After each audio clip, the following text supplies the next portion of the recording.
प्रभदा सरस्वती मया दुष्टा विना पुस्तकधारिणी हंसवा समायुक्तयुध्यादानं मम गुरुर्ब्रह्मा गुरुर्विष्णु गुरुर्देवो महेश्वरा गुरु साक्षात् परब्रह्म तस्मै श्री गुरुवे नमः।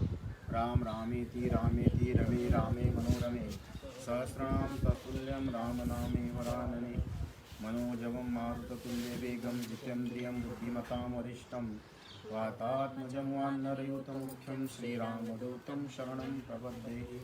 सियावर रामचंद्र भगवान की जय। हनुमान जी महाराज की जय। सीता की श्री राम से अपने को भी साथ ले चलने की प्रार्थना। श्री राम का ऐसा कहने पर प्रिय वादनी विधेय कुमारी सीता जी, जो सब प्रकार से अपने स्वामी का प्यार पाने योग्य थी, प्रेम से कुछ कुपित होकर पति से इस प्रकार बोली, नरश्रेष्ठ राम, आप मुझे ऊंचे समझकर ये क्या कह रहे हैं? आपकी ये बातें सुनकर मुझे बहुत हंसी आती। नरेश्वर, आपने जो कुछ कहा वो अस्त्र शास्त्रों के ज्ञाता वीर राजकुमार के योग्य नहीं है। वो अपयश का टीका लगाने वाले होने के कारण सुनने योग्य नहीं है। आर्यपुत्र, पिता माता भाई पुत्र पुत्रवधु, यह सब पुण्यादि कर्मों का फल भोगते हुए अपने भाग्य शुभाशुभ कर्म ही के अनुसार जीवन निर्वाह करते। वाह, कितनी अच्छी बात है। पुरुष प्रवर केवल पत्नी अपने पति के भाग्य का अनुसरण करती है। आपके साथ ही मुझे भी वन में रहने की आज्ञा मिलना चाहिए। नारियों के लिए इस लोक में और परलोक में एकमात्र पति सदा आश्रय देने वाला होता है। पिता पुत्र माता सखिया तथा अपना ये शरीर भी उसका सच्चा सहायक नहीं है। रघुनंदन, यदि आप आज ही दुर्गम वन की ओर प्रस्थान कर रहे तो मैं रास्ते में कुछ कांटों का कुचलती हुई आपके आगे आगे चलूंगी। अतः वीर, आप ईर्ष्या और रोष को दूर करके पीने से बचे हुए जल की भांति मुझे निशंक होकर साथ ले चलिए। मुझसे ऐसा कोई पाप अपराध नहीं है जिसके कारण आप मुझे त्याग दें।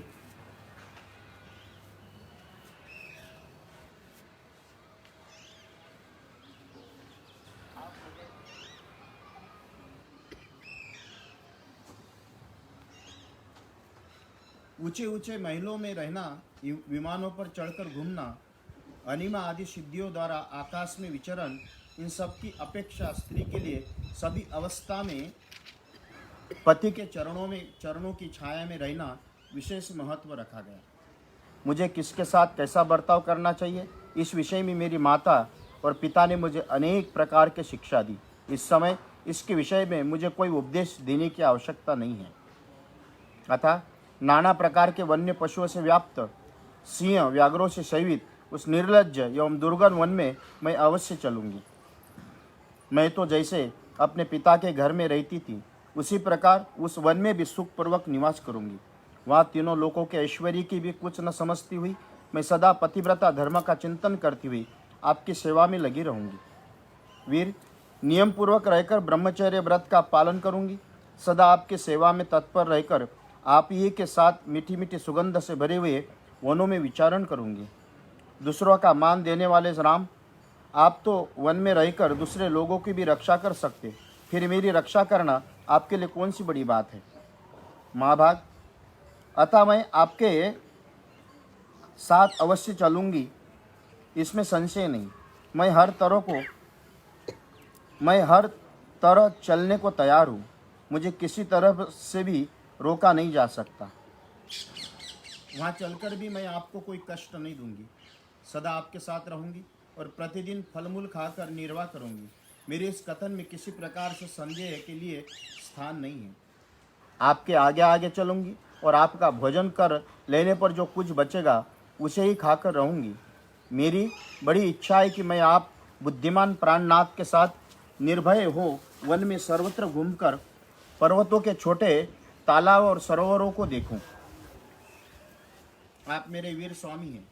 आपके साथ रहकर सुखपूर्वक उस सुंदर सरोवर की शोभा देखना चाहती हूँ, जो श्रेष्ठ कमल पुष्प से सुशोभित है, जिनमें हंस और कारंडव आदि पक्षी से भरे रहते हैं। विशाल नेत्र वाले आर्यपुत्र, आपके चरणों में अनुरक्त रहकर मैं प्रतिदिन उस सरोवर में स्नान करूंगी और आपके साथ वहाँ सब और विचरण करूंगी। इससे मुझे परम आनंद का अनुभव होगा।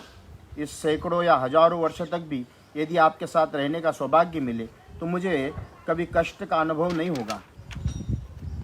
यदि आप साथ न हो तो मुझे स्वर्गलोक की भी प्राप्ति हो और अभिष्ट है। पुरुष सिंह रघुनंदन, आपके बिना यदि मुझे स्वर्गलोक का निवास भी मिल रहा हो तो वो मेरे लिए रुचिकर नहीं हो सकता। मैं उसे लेना नहीं चाहूँगी। प्राणनाथ, अत्यंत दुर्गम वन में जहाँ सहस्त्र मृग वानर हाथी निवास करते हैं, मैं वह अवश्य चलूंगी और आपके चरणों की सेवा में रहकर आपके अनुकूल चलती हुई वन में उसी तरह सुख में रहूंगी जैसे पिता के घर में रहा करती थी। मेरे हृदय में संपूर्ण प्रेम एकमात्र आपका ही अर्पित है। आपके सिवा कहीं मेरा मन नहीं लगता। यदि आपके वियोग हुआ तो निश्चय मेरी मृत्यु हो जाएगी। इसलिए आप मेरी याचना सफल करें, मुझे साथ ले चलिए, यही अच्छा होगा। मेरे रहने से आप पर कोई भार नहीं पड़ेगा। धर्म के अनुरक्त रहने वाले सीता की इस प्रकार प्रार्थना करने पर नरश्रेष्ठ श्री राम को उन्हें साथ ले जाने की इच्छा नहीं हुई। वो उन्हें वनवास के विचरण निवृत्त करने के लिए वहाँ के कष्टों का अनेक प्रकार से विस्तार करने लगे। इत्यर्थ श्रीमद् रामायणे वाल्मीकि आदि काव्ये अयोध्या कांड 27 सर्ग संपूर्णम। सियावर रामचंद्र भगवान की जय। नहीं किया। सीता के नेत्रों से आंसू भरे आए। धर्मात्मा श्री राम उन्हें वनवास के विचारण से विनिवृत्त करने के लिए सांत्वना देते हुए इस प्रकार बोले, सीते, तुम अत्यंत उत्तम कुल में उत्पन्न हुई हो और सदा धर्म के आचरण में लगी रहती हो। अतः यही रहकर धर्म का पालन करो जिसमें मेरे मन को संतोष हो। सीते, मैं तुमसे जैसा कहूँ वैसा ही करना तुम्हारा कर्तव्य है। तुम अबला हो। वन में निवास करने वाले मनुष्य को बहुत से दोष प्राप्त होते, उन्हें बता रहा हूँ, मुझसे सुन। सीते, वनवास के लिए चलने का ये विचार छोड़ दो। वन को अनेक प्रकार के दोषों से व्याप्त और दुर्गम बताया जाता। तुम्हारे हित की भावना से मैं ये सब बातें कर रहा हूँ। जहाँ तक मेरी जानकारी है, वन में सदा सुख नहीं मिलता, वहाँ तो सदा दुख ही मिलता रहता है। पर्वतों से गिरने वाले झरनों के शब्दों से सुनकर उन पर्वतों की कंदराओं में रहने वाले सिंह दहाड़ने लगते। उन्हीं की वह गर्जना सुनने में बड़ी दुखदायिनी प्रार्थना होती प्रतीत होता है। इसलिए वन दुखमय है। सीते, सुने वन में निर्भय होकर क्रीड़ा करने वाले मत वाले जंगल पशु मनुष्यों को देखते ही उस पर चारों ओर से टूट पड़ते। अतः वन दुख से भरा हुआ है। वन में जो नदियाँ होती है उनके भीतर ग्राह निवास करते। उनके कीचड़ अधिक होने के कारण उन्हें पार करना अत्यंत कठिन होता है। इसके सिवा वन में मत वाले हाथी सदा घूमते रहते हैं। इस सब कारणों से वन बहुत ही दुखदायक है। वन के मार्ग लता और कांटों से भरे रहते हैं। वहाँ जंगली मुर्गे बोला करते। उन मार्गों पर चलने के बड़ा कष्ट होता है। वहाँ आसपास जल नहीं ही मिलता। इसी से वन में दुख ही दुख है। दिन भर के परिश्रम से थके मांदे मनुष्यों को रात में जमीन पर ऊपर अपने आप गिरे हुए सूखे पत्तों से बिछोनों पर सोना पड़ता। अतः वन दुखों से भरा हुआ है। सीते, वहाँ मन को उसमें रखकर वृक्षों से स्वतः गिरे हुए फलों को आहार पर ही दिन रात संतोष करना पड़ता है। अतः वन दुख देने वाला है। मिथिलेश कुमारी, अपनी शक्ति के अनुसार उपवास करना, सिर पर जटा का भार ढोना, वल्कल वस्त्र धारण करना, यही वहाँ की जीवन शैली है। देवताओं का, पितरों का तथा आए हुए अतिथियों का प्रतिदिन शास्त्र विधि के अनुसार पूजन करना, ये वनवासियों का प्रधान कर्तव्य है। वनवासियों को प्रतिदिन नियम पूर्वक तीनों समय स्नान करना होता है। इसलिए वन बहुत ही कष्ट देने वाला है। सीते, स्वयं चुनकर लाए हुए फूलों द्वारा वेदोक्त विधि से वेदी पर देवताओं की पूजा करना पड़ती है। इसलिए वन को कष्टप्रद कहा गया। मिथिलेश कुमारी, वनवासियों का जब जैसा आहार मिल जाए उसी पर संतोष करना पड़ता है। अतः वन दुख रूप ही है।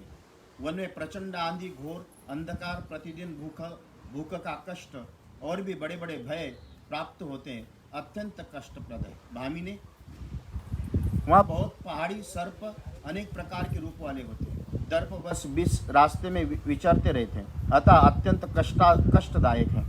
जो नदियों में निवास करते, नदियों के समान ही कुटिल गति से चलते हैं। बहुसंख्यक सर्प वन में रास्तों को घेर कर पड़े रहते, इसलिए वन बहुत ही कष्टदायक है। अबले पतंगे, बिच्छू, कीड़े, डांस और मच्छर वहाँ सदा कष्ट पहुँचाते रहते, अतः सारा वन दुखरूप है।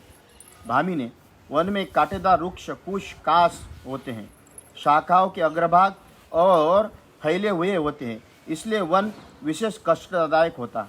वन में निवास करने वाले मनुष्यों को बहुत से शारीरिक क्लेश और नाना प्रकार के भयों का सामना करना पड़ता है।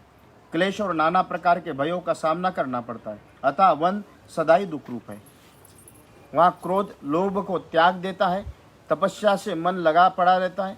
जहाँ भय का स्थान है वहाँ भी भयभीत न होने की आवश्यकता होती है। वन में सदा दुख ही है, इसलिए तुम्हारा वन में जाना ठीक नहीं। वहाँ जाकर तुम सकुशल नहीं रह सकती। मैं बहुत सोच विचार कर देखता और समझता हूँ, वन में रहना अनेक दोषों का उत्पादन बहुत ही कष्टदायक है। जब महात्मा श्री राम ने उस समय सीता को वन के ले जाने के लिए नहीं किया, तब सीता ने भी उनके और बातों को नहीं माना। वह अत्यंत दुखी होकर श्री राम से इस प्रकार बोली। इत्यर्थ श्रीमद् रामायणे वाल्मीकि आदि काव्य अयोध्या कांड अष्टविंश सर्ग संपूर्णम। सियावर रामचंद्र ने चली और धीरे धीरे इस प्रकार कहने लगे, प्राणनाथ, आपके वन में रहने के जो दोष बताए हुए सब आपका स्नेह पाकर मेरे लिए गुणरूप हो जाएंगे। इस बात को आप अच्छी तरह समझते हैं। रघुनंदन, मृग, सिंह, हाथी, शेर, शरभ, चमरी, गाय, नीलगाय, अन्य जंगली जीव सब के सब आपका रूप देखकर भाग जाएंगे, क्योंकि ऐसा प्रभावशाली स्वरूप उन्होंने पहले कभी नहीं देखा होगा। आपसे तो सभी डरते हैं, फिर भी पशु क्यों नहीं डरेंगे? श्री राम, मुझे गुरुजनों की आज्ञा से निश्चय ही आपके साथ चलना है, क्योंकि आपका वियोग हो जाने पर यहाँ अपने जीवन का परित्याग कर दूंगी। रघुनाथ जी, आपके समीप रहने पर देवताओं के राजा इंद्र भी बलपूर्वक मेरा तिरस्कार नहीं कर सकते। श्री राम, पतिव्रता स्त्री अपने पति से वियोग होने पर जीवित नहीं रह सकेगी, ऐसी बात आपने भी मुझे भली भांति दर्शाई है। महाप्राज्ञ, यद्यपि वन में दोष और दुख भरे है, तथापि आपके पिता के घर पर रहने पर मैं ब्राह्मणों के मुख से पहले ये बात सुन चुकी हूँ। मुझे अवश्य ही वन में रहना पड़ेगा, ये बात मेरे जीवन में सत्य होकर रहेगी। महाबली वीर, हस्तरेखा देखकर भविष्य की बातें जान लेने वाले ब्राह्मणों के मुख से मैंने अपने घर पर ऐसी बात सुनकर मैं सदा ही वनवास के लिए उत्साहित रहती हूँ। प्रियतम, ब्राह्मणों से ज्ञात हुआ वन में रहने का आदेश एक न एक दिन मुझे पूरा करना ही पड़ेगा। यह किस प्रकार पलट नहीं सकता, अतः मैं अपने स्वामी आपके साथ वन में अवश्य चलूंगी। ऐसा होने पर मैं उस भाग्य के विधाता भोग लूंगी, उसके लिए समय आ गया। आपके साथ मुझे चलना ही है। उस ब्राह्मण की बात भी सच्ची हो जाएगी। वीर, मैं जानती हूँ वनवास में अवश्य ही बहुत से दुख प्राप्त होंगे, परंतु उन्हीं को दुख जान पड़ते हैं जिनकी इंद्रियां और मन अपने वश में नहीं है। पिता के घर पर कुमारी अवस्था में एक शांतिपरायण भिक्षुक के मुख से भी मैंने अपने वनवास की बात सुनी थी। उसने मेरी माता के सामने ही ऐसी बात कही थी। प्रभु, यहाँ आने पर भी मैंने अपने पहले कई बार आपसे कुछ काल तक वन में रहने के लिए प्रार्थना की थी। आपको राजी भी कर लिया था। इससे आप निश्चित रूप से जान ले कि आपके साथ वन को चलना ही है। रघुनंदन, आपका भला हो, मैं वहाँ चलने के लिए पहले से आपकी अनुमति प्राप्त कर चुकी हूँ। अपने शूरवीर वनवासी पति की सेवा करना मेरे लिए अधिक रुचिकर होगा। शुद्धात्मा, आप मेरे स्वामी हैं। आपके पीछे प्रेम भाव से वन में जाने पर मेरे पाप दूर हो जाएंगे, क्योंकि स्वामी ही स्त्री के लिए सबसे बड़ी देवता है। आपके अनुगम से परलोक में भी मेरा कल्याण होगा। सदा आपके साथ मेरा सहयोग बना रहेगा। इस विषय में यशस्वी ब्राह्मणों के मुख से एक पवित्र श्रुति सुनी जाती है, जो इस प्रकार है। महाबली वीर, इस लोक में पिता आदि के द्वारा जो कन्या जिस पुरुष को अपने धर्म के अनुसार जल से संकल्प कर दी जाती है, वो मरने के बाद परलोक में भी उसी की स्त्री होती है। मैं आपकी धर्म पत्नी हूँ, उत्तम व्रत का पालन करने वाली और पतिव्रता हूँ। फिर क्या कारण है कि आप मुझे यहाँ से अपने साथ ले चलने के नहीं चाहते? ककुस्थ कुलभूषण, मैं आपकी भक्त हूँ, पतिव्रत्य का पालन करती हूँ। आपके बिछुए के भय से दीन ही दीन हो रही हूँ और आपके सुख दुख में समान रूप से हाथ बांटने वाली हूँ। मुझे सुख मिले या दुख, मैं दोनों अवस्था में सम रहूंगी, हर्ष या शोक से वशीभूत नहीं होंगी। अतः आप अवश्य मुझे साथ ले चलने की कृपा करें। यदि आप इस प्रकार दुख में पड़ी हुई मुझ सेविका को अपने साथ वन में ले जाना चाहते हैं तो मैं मृत्यु के लिए विष खा लूँगी, आग में कूद पड़ूंगी अथवा जल में डूब जाऊंगी। इस तरह अनेक प्रकार से सीता जी वन में जाने के लिए याचना कर रही थी, तथापि महाभाव श्री राम ने उन्हें अपने साथ निर्जन वन में ले जाने की अनुमति नहीं दी। इस प्रकार उनके अस्वीकार कर देने पर मिथिलेश कुमारी सीता को बड़ी चिंता हुई और वे अपने नेत्रों से गरम गरम आंसू बहाकर धरती को भिगोने लगी। उस समय विधि नंदिनी जानकी चिंतित हुई। कुपित होकर मन को वश में रखने वाले श्री राम जी ने उन्हें वनवास के विचरण से निवृत्त करने के लिए भांति भांति की बातें कहकर समझाया। इत्यर्थ श्रीमद् रामायणे वाल्मीकि आदि काव्य अयोध्या कांड 29 सर्ग संपूर्ण सियावर करने के लिए पति से फिर इस प्रकार बोली। सीता अत्यंत डरी हुई थी। प्रेम और स्वाभिमान के कारण विशाल वक्षस्थल वाले श्री रामचंद्र आक्षेप सा करते हुए कहने लगे, श्री राम, क्या मेरे पिता मिथिला नरेश विधेयराज जनक ने आपको जमाता के रूप में पाकर कभी ये भी समझाया था कि आप केवल शरीर से ही पुरुष है, कार्यकलापों से तो स्त्री ही है। माँ, आपके मुझे छोड़कर चले जाने पर संसार के लोग अज्ञानवश यदि ये कहने लगे, सूर्य के समान तपने वाले श्री रामचंद्र जी के तेज और पराक्रम का अभाव है, तो उनकी ये असत्य धारणा मेरे लिए कितनी दुखदायी होगी। क्या सोचकर विषाद में पड़े हुए हैं अथवा किसको आपका भय हो रहा है, जिसके कारण आप अपनी पत्नी मुझे सीता का जो एकमात्र आपके ही आश्रित है परित्याग करना चाहते? जैसे सावित्री धुमत्स सेन कुमार वीर पर सत्यवान की ही अनुगामिनी थी, उसी प्रकार आप मुझे भी अपने ही आज्ञा के अधीन समझिए। निष्पाप रघुनंदन, जैसे दूसरी कोई कुल कलंकिनी स्त्री पर पुरुष पर दृष्टि रखती है, वैसी मैं नहीं हूँ। मैं तो आपके सिवा किसी दूसरे पुरुष के मन में भी नहीं देख सकती, इसलिए आपके साथ ही चलूंगी, आपके बिना अकेली नहीं रहूंगी।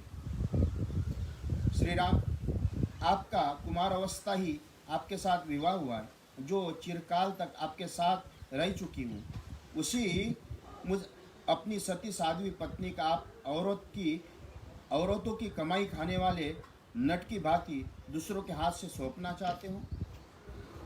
निष्पाप रघुनंदन, आप मुझे जिसके अनुकूल चलने की शिक्षा दे रहे, जिसके लिए आपका राज्याभिषेक रोक दिया गया, उस भरत के सदा ही वशवर्ती और आज्ञापालक बनकर आप ही रहिए, मैं नहीं रहूंगी।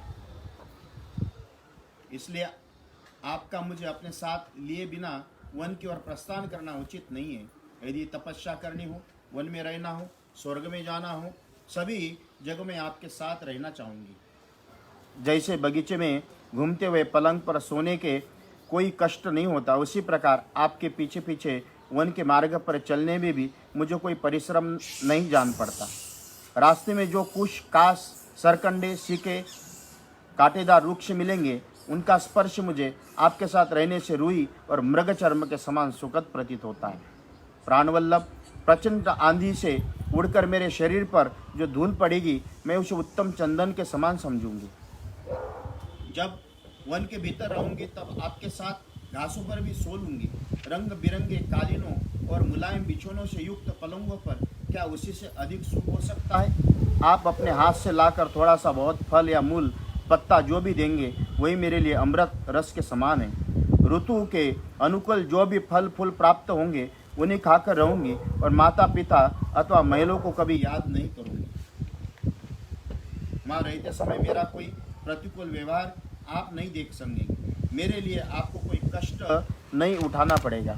मेरा निर्वाह आपके लिए दुभर नहीं होगा। आपके साथ ही जहाँ भी रहना पड़े, वही मेरे लिए स्वर्ग है। आपके बिना जो कोई भी स्थान हो, वो मेरे लिए नरक के समान है। श्री राम, मेरे इस निश्चय को जानकर आप मेरे साथ अत्यंत प्रसन्नतापूर्वक वन को चले। मुझे वनवास के कष्ट से कोई घबराहट नहीं है। यदि इस प्रकार दशा में भी आप मुझे आप साथ मुझे वन नहीं ले चलोगे तो मैं आज ही विष पी लूँगी, परंतु शत्रुओं के अधीन होकर नहीं रहूँगी। नाथ, यदि आप मुझे त्याग कर वन को चले जाएंगे तो पीछे भी इस भारी दुख के कारण मेरा जीवित रहना संभव नहीं है। ऐसी दशा में मैं इसी समय आपको जाते ही अपना प्राण देना अच्छा समझती हूँ। आपके विरह का ये शोक मैं 2 घड़ी भी नहीं रह सकूँगी। फिर मुझ दुखियों का ये 14 वर्ष तक कैसा रह सहा जाएगा। इस प्रकार बहुत देर तक करुणाजनक विलाप करके शोक संतप्त हुई सीता शिथिल वो अपने पति को जोर से पकड़कर उनका गाढ़ आलिंगन करके फूट फूट कर रोने लगी, जैसे कोई हथिनी विष में बुझे हुए बहुसंख्यक बाणों द्वारा घायल कर दी गई हो। उसी प्रकार सीता श्री रामचंद्र जी की पूर्वोक्त अनेक वचनों द्वारा मर्माहत हो उठी थी। अतः जैसे अरणी आरा प्रकट करती है, उसी प्रकार वो बहुत देर से रोते हुए आंसुओं को बरसाने लगी। उनके दोनों नेत्रों से स्फटिक के समान निर्मल संताप जनित अश्रु जल झर रहा था, मानो कमलों से जल की धारा गिर रही हो। बड़े बड़े नेत्रों से सुशोभित और पूर्णिमा के निर्मल चंद्रमा के समान कांतिमान उनका ये मनोहर मुख संताप जनित ताप के कारण पानी से बाहर निकलते हुए कमल के समान सूख सा गया था। सीता जी के दुख के मारे अचस्य हो रही थी। श्री रामचंद्र जी की उन्हें दोनों हाथों से संभल कर हृदय से लगा लिया और उस समय उन्हें सांत्वना देते हुए कहा, देवी, तुम्हें दुख देकर मुझे स्वर्ग का सुख मिलता हो तो मैं उसे भी लेना नहीं चाहूँगा। स्वयंभू ब्रह्मा जी की भांति मुझे किसी किंचित भी भय नहीं है। शुभानने, यद्यपि वन में तुम्हारी रक्षा करने के लिए मैं सर्वथा समर्थ हूँ, तो भी तुम्हारे हार्दिक अभिप्रायों को पूर्ण रूप से जाने बिना तुमको वनवासिनी बनाना मैं उचित नहीं समझता। मिथिलेश कुमारी, जब तुम मेरे साथ वन में रहने के लिए उत्पन्न हुई हो तो मैं तुम्हें छोड़ नहीं सकता। ठीक उसी तरह जैसे आत्मज्ञानी पुरुष अपनी स्वाभाविक प्रसन्नता का त्याग नहीं करते। हथिनी की सुंड के समान जांग वाली जनक किशोरी पूर्व काल में सत्पुरुषों ने अपनी पत्नी के साथ रहकर जिस धर्म का आचरण किया था, उसी से मैं तुम्हारे साथ रहकर अनुसरण करूंगा। जैसे सुरवचला संज्ञा अपने पति सूर्य का अनुगमन करती है, उसी प्रकार तुम भी मेरा अनुसरण करो। जनक नंदिनी, ये तो किसी प्रकार संभव ही नहीं है कि मैं वन को न जाऊं, क्योंकि पिताजी का वो सत्य युक्त वचन ही मुझे वन की ओर ले जा रहा है। सुश्रीनी, पिता और माता की आज्ञा के अधीन रहकर पुत्र का धर्म है, इसलिए मैं उनकी आज्ञा का उल्लंघन करके जीवित नहीं रह सकता। जो अपनी सेवा के अधीन है, उन प्रत्यक्ष देवता माता पिता गुरु का उल्लंघन करके जो सेवा में अधीन नहीं है, उस अप्रत्यक्ष देवता दैव के विभिन्न प्रकार से किस तरह आराधना की जा सकती है। सुंदर नेत्र प्रांत वाली सीते, जिनकी आराधना करने पर धर्म अर्थ काम तीनों प्राप्त होते तथा तीनों लोकों में आराधना संपन्न हो जाती, उस माता पिता और गुरु के समान दूसरा कोई पवित्र देवता इस भूतल पर नहीं है। इसलिए भूतल के निवासी इन तीनों देवताओं की आराधना करते हैं। सीते, पिता की सेवा करना कल्याण की प्राप्ति जैसा प्रबल साधना माना गया, वैसा वह सत्य है, दान है, ना मान है, ना पर्याप्त दक्षिणा वाले यज्ञ ही है। गुरुजनों की सेवा का अनुसरण करने में स्वर्ग धान्य पुत्र और सुख कुछ भी दुर्लभ नहीं है। माता पिता की सेवा में लगे रहने वाले महात्मा पुरुष देने वाले गंधर्व लोक, ब्रह्मलोक, गोलोक तथा अन्य लोकों की भी प्राप्ति हो जाती है। इसलिए सत्य धर्म के मार्ग पर स्थित रहने वाले पूज्य पिताजी मुझे जैसी आज्ञा दे, मैं वैसा ही बर्ताव करना चाहता हूँ, क्योंकि वो सनातन धर्म है। सीते, मैं आपके साथ वन में निवास करूंगी, ऐसा कहकर तुमने मेरे साथ चलने का दृढ़ निश्चय कर लिया है। इसलिए तुम्हें दंडकारण्य में ले चलने के लिए संबंध में जो मेरा पहला विचार था वह बदल गया है। मद भरे नेत्र वाली सुंदरी, अब मैं तुम्हें वन ले चलने के लिए आज्ञा देता हूँ। भीरू, तुम मेरी अनुभागिनी और मेरे साथ रहकर धर्म का आचरण करो। प्राण वल्लभे सीते, तुमने मेरे साथ चलने का जो ये परम सुंदर निश्चय किया, ये तुम्हारा और मेरे कुल के सर्वथा योग्य ही है। अब तुम वनवास के योग्य दान आदि कर्म प्रारंभ करो। सीते, इस समय तुम्हारे इस प्रकार दृढ़ निश्चय कर लेने पर तुम्हारे बिना स्वर्ग भी मुझे अच्छा नहीं लगता। ब्राह्मणों का रत्न स्वरूप उत्तम वस्तुएं दान करो, भोजन मांगने वाले भिक्षुकों को भोजन दो, शीघ्रता करो, विलंब नहीं होना चाहिए। तुम्हारे पास जितने बहुमूल्य आभूषण हो, जो अच्छे अच्छे वस्त्र हो, जो कोई भी रमणीय पदार्थ हो तथा मनोरंजन की जो सुंदर सामग्रियाँ हो, मेरे और तुम्हारे उपयोग में आने वाले जो उत्तम शैयाई सवारियाँ तथा अन्य वस्तु हो, उनमें से ब्राह्मणों को दान करने के पश्चात जो बचे उन सबको अपने सेवकों को बांट दो। स्वामी ने वन में मेरा जाना स्वीकार कर लिया। मेरा वन गमन उनके मन के अनुकूल हो गया। यही जानकर देवी सीता बहुत प्रसन्न हुई और शीघ्रतापूर्वक सब वस्तुओं का दान करने में जुट गई।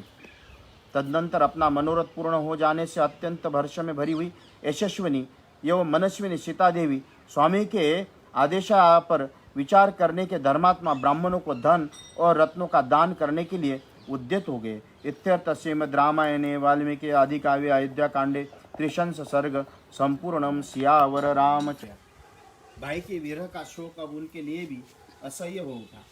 रघुकुल को आनंदित करने वाले लक्ष्मण ने ज्येष्ठ भ्राता श्री रामचंद्र जी के दोनों पैर जोर से पकड़ लिए और अत्यंत यशस्विनी सीता तथा महान व्रतधारी श्री रघुनाथ जी से कहा, आर्य, यदि आपने सहस्त्र धान्य पशुओं तथा हाथियों से भरे हुए वन को जाने का निश्चय कर लिया तो मैं भी आपका अनुसरण करूंगा। धनुष हाथ में लेकर आगे आगे चलूंगा। आप मेरे साथ पक्षियों के करवल और भ्रमर समूहों के गुंजार वर्षे गूंजते हुए रमणीय वन के सब और विचरण कीजिए। मैं आपके बिना स्वर्ग में जाने, अमर होने तथा संपूर्ण लोकों का ऐश्वर्य प्राप्त करने की भी इच्छा नहीं रखता।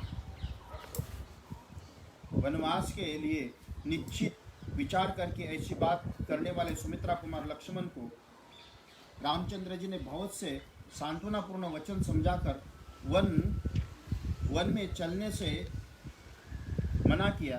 तब वो फिर बोले, भैया, आपने तो पहले से मुझे अपने साथ रहने की आज्ञा दे रखी है, फिर इस समय आप मुझे क्यों रोक रहे हैं? निष्पाप रघुनंदन, जिस कारण से आपका साथ चलने की इच्छा वाले मुझको आप मना करते हो, उस कारण से मैं जानना चाहता हूँ। मेरे हृदय में इसके लिए बड़ा संशय हो रहा है। ऐसा कहकर धीरवीर लक्ष्मण आगे जाने के लिए तैयार हो भगवान श्री राम के सामने खड़े हो गए और हाथ जोड़कर याचना करने लगे।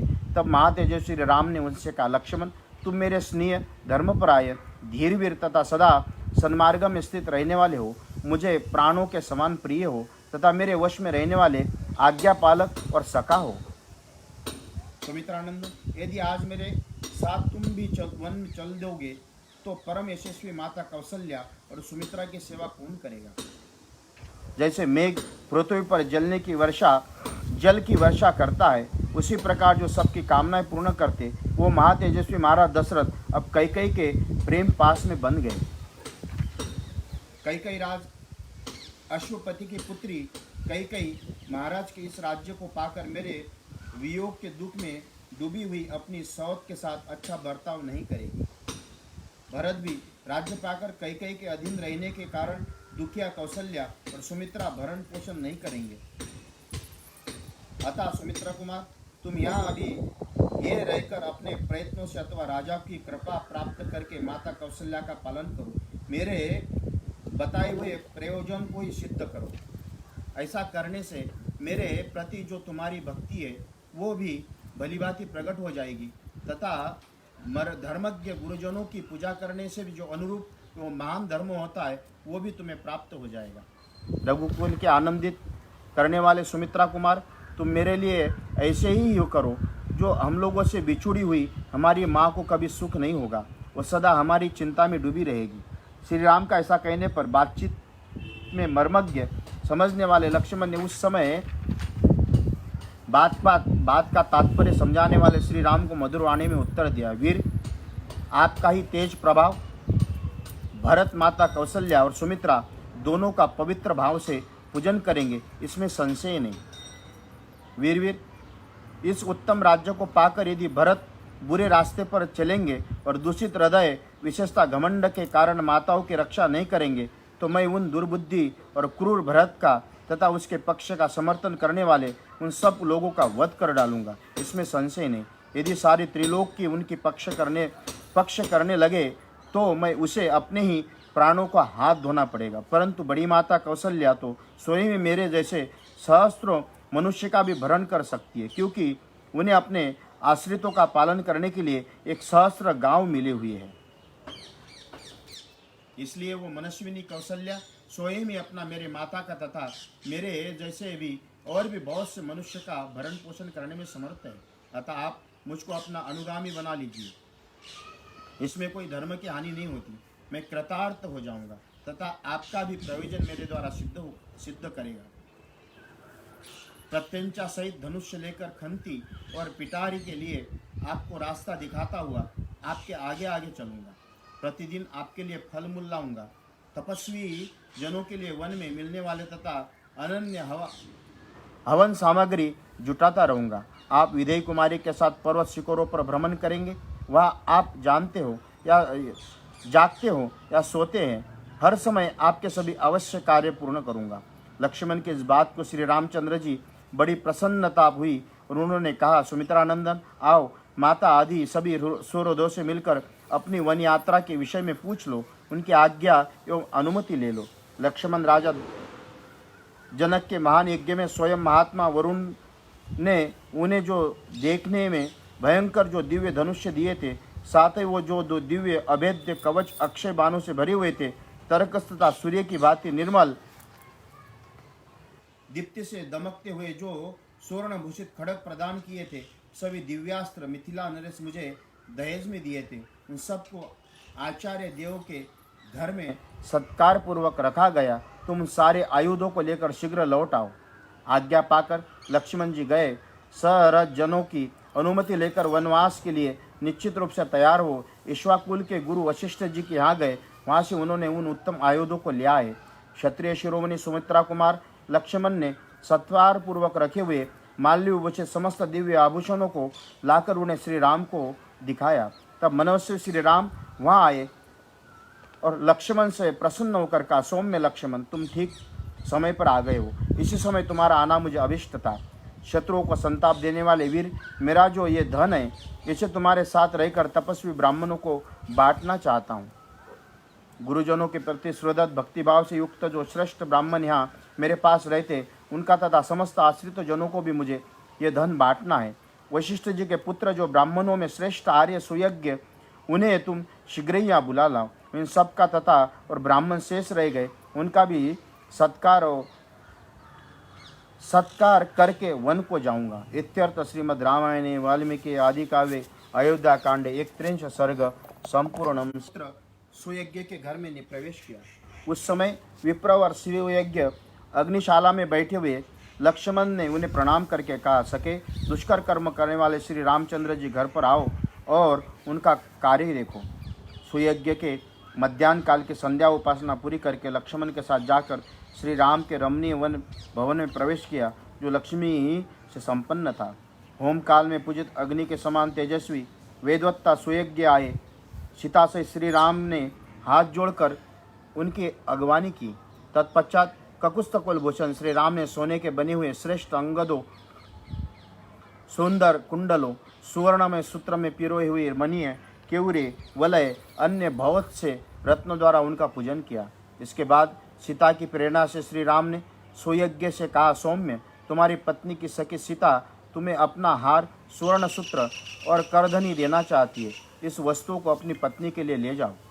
वन को प्रस्थान करने वाली तुम्हारी स्त्री की सखी सीता तुम्हें तुम्हारी पत्नी के लिए विचित्र अंगद और सुंदर केयूर भी देना चाहते हैं। उत्तम बिछोने से युक्त तथा नाना प्रकार के रत्नों से विभूषित जो पलंग है, उसे भी विधेय नंदिनी सीता तुम्हारे ही घर भेज देना चाहती है। विप्रवर शत्रुंजय नामक जो हाथी है, जिसे मेरे मामा ने मुझे भेंट किया था, उसे 1000 अर्शपियों के साथ में तुम्हें अर्पित करता हूँ। श्री राम का ऐसा कहने पर सुयज्ञ ने सब वस्तुएं ग्रहण करके श्री राम, लक्ष्मण और सीता के लिए मंगल में आशीर्वाद प्रदान किया। तदनंतर श्री राम ने शांत भाव से खड़े हुए प्रिय वचन बोलने वाले अपने प्रिय भ्राता सुमित्रा कुमार लक्ष्मण से उसी तरह निम्नांकित बात कही, जैसे ब्रह्मा देवराज इंद्र से कुछ कहते हैं। सुमित्रानंदन, अगस्त्य और विश्वामित्र दोनों उत्तम ब्राह्मणों को बुलाकर रत्नों द्वारा उनकी पूजा करो। महाभाव रघुनंदन, जैसे मेघ जल की वर्षा द्वारा खेती के तृप्त करता है, उसी प्रकार तुम उन्हें सहस्त्र गौव्य स्वर्ण मुद्राओं और रजत द्रव्य और बहुमूल्य मणियों द्वारा संतुष्ट करो। लक्ष्मण, यजुर्वेदीय तैत्तिरीय शाखा का अध्ययन करने वाले ब्राह्मणों को जो आचार्य और संपूर्ण वेदों के विद्वान, साथ ही जिनमें दान प्राप्ति की योग्यता तथा जो माता कौशल्या के प्रति भक्तिभाव रखकर प्रतिदिन उनके पास रखकर उन्हें आशीर्वाद प्रदान करती है, उनके सवारी दास दासी रेशमी वस्त्र और जिनके धन से ब्राह्मण देवता संतुष्ट हो, उतना धन खजाने से दिलवाओ। चित्ररथ।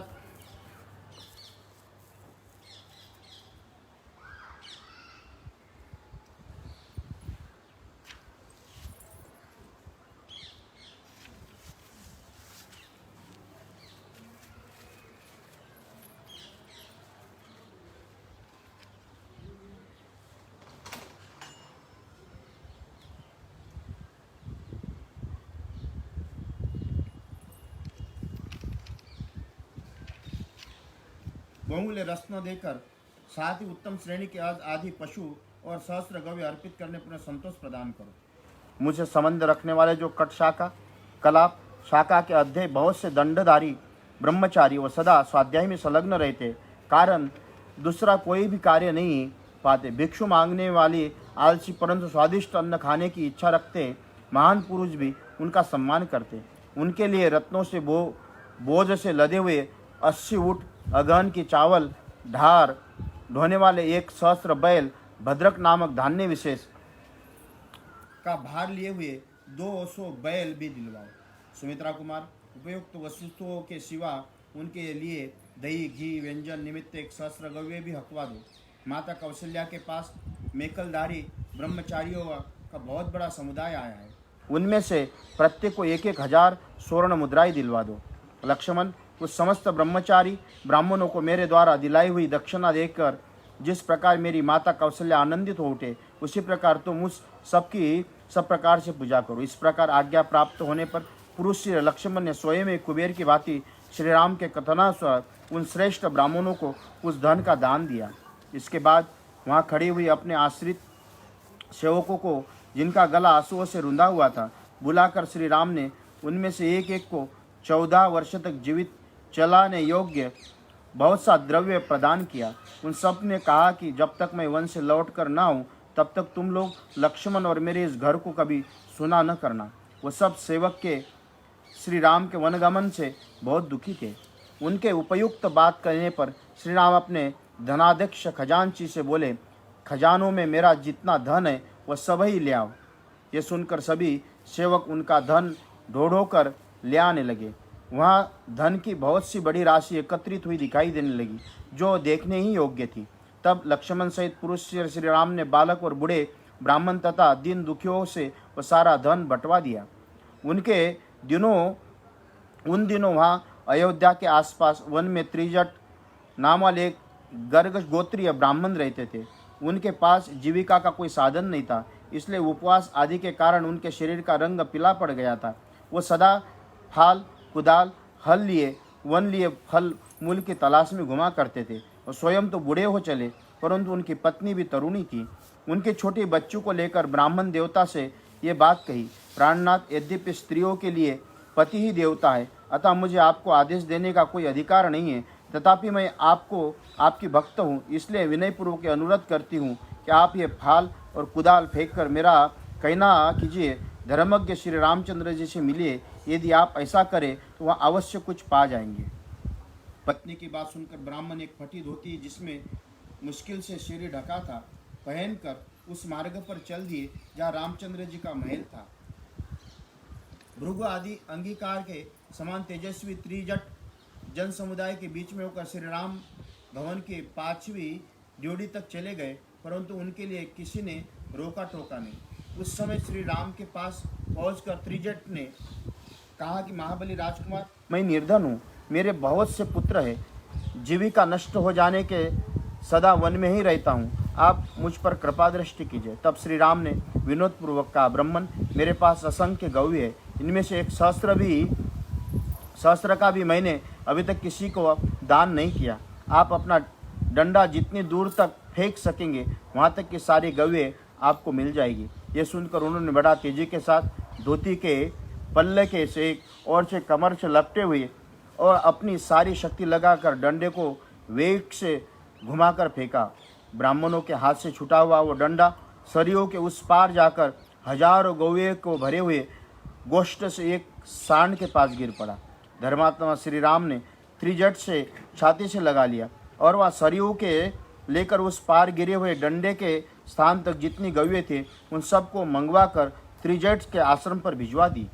उस समय श्री राम ने गर्गवंशी त्रिजट को सांत्वना देते हुए कहा, ब्राह्मण, मैंने विनोद से ये बात कही थी, आप इसके लिए बुरा न मानिएगा। आपका ये जो दुर्जय तेज है, इसी को जानने की इच्छा से मैंने आपका ये डंडा फेंकने के लिए प्रेरित किया था। यदि आप और कुछ चाहते तो भी मांगिए। मैं सच कहता हूँ, इसमें आपके लिए कोई संकोच की बात नहीं है। मेरे पास जो धन है वो सब ब्राह्मणों के लिए है। आप जैसे ब्राह्मणों को शास्त्रीय विधित अनुसरण दान देने से मेरे द्वारा उपार्जित किया हुआ धन मेरे यश की वृद्धि करने वाला होगा। गौओं को इस महान समूह का पाकर पत्नी सहित महामुनि त्रिजट को बड़ी प्रसन्नता हुई। महात्मा श्री राम को यश, बल, प्रीति तथा सुख बढ़ाने वाला आशीर्वाद देने लगे। तदनंतर पूर्ण पराक्रमी भगवान राम श्री राम धर्म बल से उपार्जित किए हुए उस महान धन को लोगों के यथायोग्य सम्मान पूर्वक वचनों से प्रेरित हो बहुत देर तक अपने सुहृद को बांटते रहे। उस समय वहाँ कोई ब्राह्मण, सुहृद सेवक, दरिद्र अथवा भिक्षु ऐसा नहीं था जो श्री राम के यथायोग्य सम्मान, दान तथा आदर सत्कार से तृप्त न किए हुए। इत्यर्थ श्रीमद् रामायणे वाल्मीकि आदि काव्य अयोध्या कांडे द्रात्रिंश सर्ग संपूर्ण सियावर राम। उनके साथ दो सेवक श्री राम, लक्ष्मण धनुष आयुध लेकर चले, जिन्हें फूल की मालाओं से सजाया गया था। सीताजी ने पूजा के लिए चढ़ाए हुए चंदन आदि अलंकृत किया था। उन दोनों के आयुध का उस समय बड़ी शोभा पा रहे थे। उस अवसर पर धनी लोग प्रासादों, तिमंजिले महलों, हर में गृहों, राजभवन तथा विमानों को 7 मंजिलों महलों के ऊपर छतों पर चढ़कर उदासीन भाव से उस तीनों के ओर देखने लगे। उस समय सड़कें मनुष्य की भीड़ से भरी थी, इसलिए उन पर सुगमता पूर्वक चलना कठिन हो गया। अधिकांश मनुष्य प्रासादों पर चढ़कर वहां से दुखी होकर श्री रामचंद्र जी की ओर देख रहे। श्री राम को अपने छोटे भाई लक्ष्मण और पत्नी सहित साथ पैदल जाते हुए से मनुष्य का हृदय शोक से व्याकुल उठा, खेदपूर्वक करने लगे। हाय, यात्रा के समय जिनके पीछे विशाल चतुरंगी निशाना चलती थी, वो श्री राम आज अकेले जा रहे और उनके पीछे सीता के साथ लक्ष्मण चल रहे। जो ऐश्वर्य के सुख का अनुभव करने वाले भोग्य वस्तुओं का महान भंडार है, जहाँ सबकी कामनाएं पूर्ण होती है, श्री राम आज धर्म का गौरव रखने के लिए पिता की बात झूठी करना नहीं चाहते। पहले जिन आकाश में विचरने वाले प्राणी भी नहीं देख पाते थे, उस सीता को इस समय सड़कों पर खड़े हुए लोग देख रहे। सीता अनुरंग शवकों के योग्य लाल चंदन और इसके अंगों को कांति फीकी पड़ गई। निश्चय ही आज राजा दशरथ किसी पिशाच के आवेश में पड़कर अनुचित बात कर रहे हैं, क्योंकि अपनी स्वाभाविक स्थिति में रहने वाला कोई भी राजा अपने प्यारे पुत्र को घर से नहीं निकाल सकता। पुत्र यदि गुणवान हो तो भी उसे घर से निकाल देना साहस कैसे हो सकता है? जिसका केवल एक चरित्र ही सारा संसार वशीभूत हो जाता है, उसको वनवास देने की बात ही कैसी आ सकती है? क्रूरता का अभाव, दया, विद्या, शील, दम, इंद्रिय संयम, मनोनिग्रह, ये 6 गुण नरश्रेष्ठ श्री राम को सदा ही सुशोभित करते हैं। अतः इनके ऊपर आघात करने, इनके राज्याभिषेक के विघ्न डालने प्रजा में उसी तरह महान क्लेश पहुंचा जैसे गर्मी के जलाशय को पानी सुखा जाने से उसके भीतर रहने वाले जीव तड़पने लगते हैं। इस जगदीश्वर श्री राम की व्यथा से संपूर्ण जगत व्यतीत हो उठा। जैसे जड़ काट देने से पुष्प, फल से सारा वृक्ष सूख जाता, ये महान तेजस्वी श्री राम संपूर्ण मनुष्यों के मूल धर्म की इनका बल है। जगत के पूर्ण प्राणी पत्र, पुष्प, फल, शाखाएं है। अतः हम लोग भी लक्ष्मण की भांति पत्नी, बंधु बांधवों के साथ शीघ्र ही जाने वाले श्री राम के पीछे पीछे चल दे। जिस मार्ग में रघुनाथ जी जा रहे उसी का हम भी अनुसरण करें। बाग बगीचे, घर द्वार, खेती बाड़ी सब छोड़कर धर्मात्मा श्री राम का अनुगमन करें। इसका दुख सुख के साथी बने। हम अपने घरों में गड़ी हुई निधि निकाले, आंगन की फर्श खोद डाले, सारा धन धान्य साथ ले, सारी अवश्य वस्तु हटा ले, इसमें चारों ओर धूल भर जाए, देवता इन घरों में छोड़कर भाग जाए, चूहे बिल से बाहर निकल जाए, इनमें चारों ओर दौड़ लगाने लगे, उनमें से घर भर जाए, इसमें न कभी आग लगे, न पानी रहे, न झाड़ू ही लगे। यहाँ बलि वैश्वदेव यज्ञ मंत्र पाठ होम जप बंद हो जाए, मानो बड़ा भारी अकाल पड़ गया हो। इस प्रकार ये सारे घर ढह जाए, इसमें टूट बर्तन बिखर पड़े और हम सदा के लिए इन्हें छोड़ दे। ऐसी दशा में इन घरों पर कई को आकर अधिकार कर ले। जहाँ पहुँचने के लिए ये श्री रामचंद्र जी जा रहे, वहाँ वन भी नगर हो जाए, आदि हमारे छोड़ देने पर ये नगर भी वन के रूप में परिणित हो जाए। वन में हम लोगों के भय से सांप अपने बिल छोड़कर भाग जाए, पर्वत पर रहने वाले मृग पक्षी उसके शिखरों पर छोड़ दे, हाथी और सिंह भी उन वनों को त्याग कर दूर चले जाए, और वह सर्प आदि उन स्थानों को चल जाए जिन्हें हम लोगों को छोड़ रखा है। उन स्थानों को त्याग दे जिनका हम सेवन करते हैं। ये देश घास चरने वाले पशुओं को, मांस भक्षी हिंसक जंतु, फल खाने वाले पक्षियों का निवास स्थान बन जाए। यहाँ सर्प पशु पक्षी रहने लगे। उस दशा में पुत्र बंधु बांधवों पर कई इसे अपने अधिकार में कर ले। हम सब लोग वन में रघुनाथ जी के साथ खड़े आनंद से रहे। इस प्रकार श्री रामचंद्र जी बहुत से मनुष्यों को मुंह से निकली हुई इस तरह की बातें सुनी, किंतु सुनकर भी उनके मन में कोई विकार नहीं हुआ। मत वाले गजराज के समान पराक्रमी धर्मात्मा श्री राम पुनः माता कैकेयी के कैलाश शिखर के सदृश शुभ भवन में गए। विनयशील वीर पुरुष के युक्त उस राजभवन में प्रवेश करके उन्होंने देखा सुमंत्र पासे दुखी होकर खड़े थे। पूर्वजों की निवास भूमि अवध के मनुष्य वह शकाकुल होकर आतुरों खड़े। उन्हें देखकर वह श्री राम स्वयं शोक से पीड़ित नहीं हुए। उनके शरीर पर व्यथा का कोई चिन्ह प्रकट नहीं हुआ। वो पिता की आज्ञा का विधिपूर्वक पालन करने की इच्छा से उनका दर्शन करने के लिए हंसते हुए आगे बढ़े। शोकाकुल रूप से पड़े हुए श्री राम राजा के पास जाने वाले महात्मा महामना ईश्वाकुल नंदन श्री राम वहाँ पहुँचने से पहले सुमंत्र को देखकर पिता के पास अपने आगमन की सूचना भेजने के लिए उस समय वही ठहर गए। पिता के आदेश से वन प्रवेश करने का बुद्धिपूर्वक निश्चय करके आए हुए धर्मवत्सल श्री रामचंद्र जी के सुमंत्र को देखकर बोले, आप महाराज को मेरे आगमन की सूचना दीजिए। इत्यर्थ श्रीमद् रामायणे वाल्मीकि आदि काव्ये अयोध्या कांड 33 सर्ग संपूर्ण। सियावर रामचंद्र कृष्ण।